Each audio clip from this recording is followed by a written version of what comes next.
பிதா குமாரன் பரிசுத்தாவின் பேராலே ஆமென். கிறிஸ்துவுக்குள் மிகவும் பிரியமானவர்களே, நீ என்னால் மறக்கப்படுவதில்லை என்று சொல்லி ஆண்டவர் சொல்கிறார். என்னால் மறக்கப்படுவதில்லை, நீ என் தாசன், நான் உன்னை மறப்பதே இல்லை என்று சொல்கிறார் ஆண்டவர். எல்லாரும் ஒரு ஆமென் சொல்லலாமா?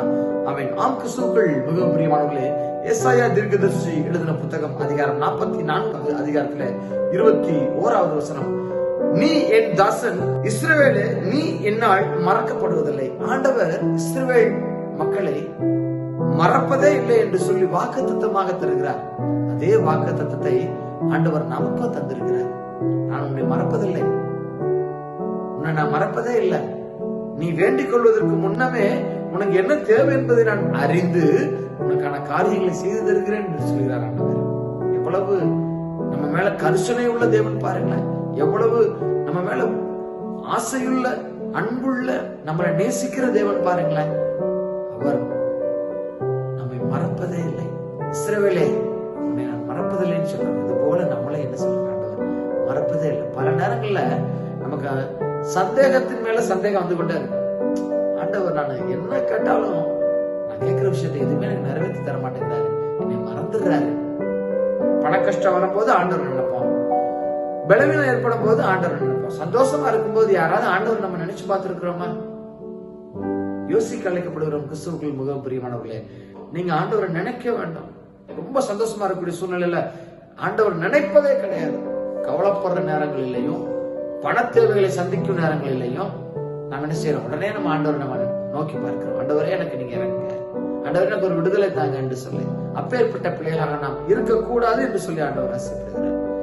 எப்பேற்பட்ட சூழ்நிலையாக இருந்தாலும் அவர் நம்மை மறப்பதே இல்லை என்று சொல்லி வேதம் நமக்கு உணர்த்துகிறது.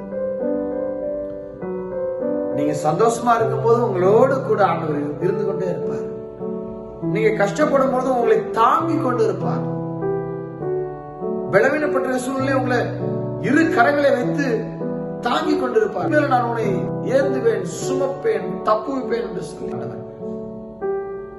அப்பயும் அந்த பிள்ளைகள் என்ன செய்யல, இஸ்ரவேல் மக்கள் ஆண்டவர் நம்பவே இல்லை, வணங்க கழுத்துள்ள பிள்ளைகளாக இருந்தார்கள். அது போல நாமும் இருந்து விடக்கூடாது என்று சொல்லி ஆண்டவர் ஆசைப்படுகிறார். நாம் ஆண்டவரால் நினைக்கப்பட்டிருக்கிறோம். ஆண்டவர் நம்மை நினைத்திருக்கிறார். அவர் நம்மை ஆசீர்வதிப்பார். ஜெபம் செய்யலாமா? நேசிக்கின்ற அன்புள்ள தகப்பனே, அதனால நன்றி செலுத்துகிறோம். நீ என் தாசன் இஸ்ரவேலே, நீ என்னால் மறக்கப்படுவது இல்லை என்று சொல்லியிருக்கீங்க. எவ்வளவு பெரிய வாக்குத்தத்தமான வார்த்தையப்பா. நீ என்னால் மறக்கப்படுவது இல்லை. ஆமாண்டவரே, மறவாத தேவன், எங்களுடைய அன்பின் தேவன், எங்களை நினைத்துக் கொண்டே இருக்கிறீரப்பா. நன்றி செலுத்துகிறோம். எங்களுடைய ஒவ்வொரு நினைவுகளிலே நீங்க கூட இருக்கிறீங்க. நன்றி செலுத்துகிறோம். நன்றி செலுத்துறீங்க, கூடவே இருக்கிறீங்க. நன்றி செலுத்துகிறோம். மறவாத தேவனே, எங்களை மன்னித்து ஒவ்வொரு நாளும் எங்களை ஏற்றுக்கொள்ளும்படியாக ஜெபிக்கிறோம். பாவ குற்றங்களை ஆண்டவரே, உண்மை மறக்கக்கூடிய சூழ்நிலைகளை எல்லாத்தையும் நீங்க எங்களுக்கு எடுத்து போடும்படியாக ஜெபிக்கிறோம். முழுமையுமாக மோடு கூட சேர்ந்து வாழ்வதற்கான பலனை எங்களுக்கு தரும்படியாக ஜெபிக்கிறோம். முழுவதுமாக எங்களை தாழ்த்துகிறோம். துதிக்க நமக்கு எல்லாவற்றையும் ஒருவருக்கே செலுத்துகிறோம். இயேசு கிறிஸ்துவின் ஜெபம் கேட்கிறோம் நல்ல பிதாவே, ஆமென்.